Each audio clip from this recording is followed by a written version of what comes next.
На узкой лесной дороге, окруженной густыми соснами и еловыми деревьями, Джейсон ехал на своем серебристом грузовике. День казался спокойным, солнечные лучи пробивались сквозь ветви, освещая дорогу пятнами света.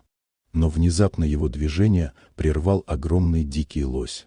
Мощное тело, величественные рога и горячее дыхание, из которого поднимался пар, словно предупреждали Джейсона остановиться.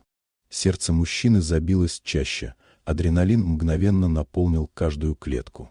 Лось стоял неподвижно, глаза его были полны напряжения, будто он пытался показать что-то жизненно важное. Взгляд Джейсона скользнул за животное. На краю болота почти утонул маленький лосенок. Он бился в грязной воде, изо всех сил стараясь выбраться, захлебывался и тонул, и каждый его слабый вдох казался отчаянным криком. Рядом стояла мать, лосиха, ее глаза сияли тревогой и мольбой. Она не могла приблизиться, болото было слишком глубоким и коварным. Все ее внимание было приковано к человеку, стоявшему на безопасном краю, как будто она умоляла о помощи. Джейсон не раздумывал. Он выскочил из грузовика и осторожно продвигался по скользкой кромке болота.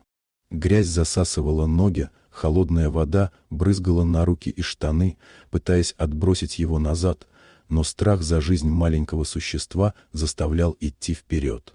Сердце колотилось так, что казалось, земля дрожит под ногами. Он наклонился, протянул руки и ухватил лосенка.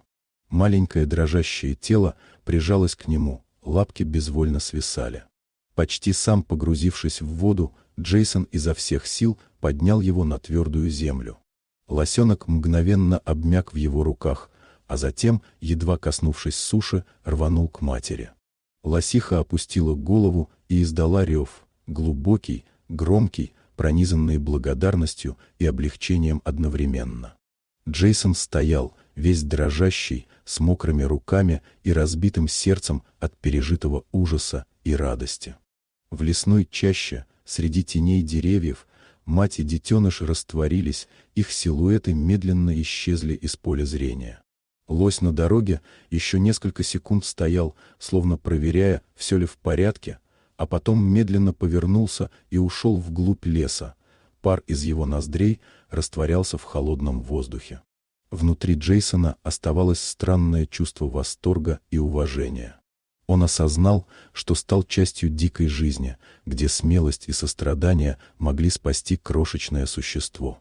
День снова стал тихим, но память о встрече с диким лосем и его маленьким детенышем навсегда осталась в его сердце, как напоминание о том, что природа и человек иногда способны помочь друг другу.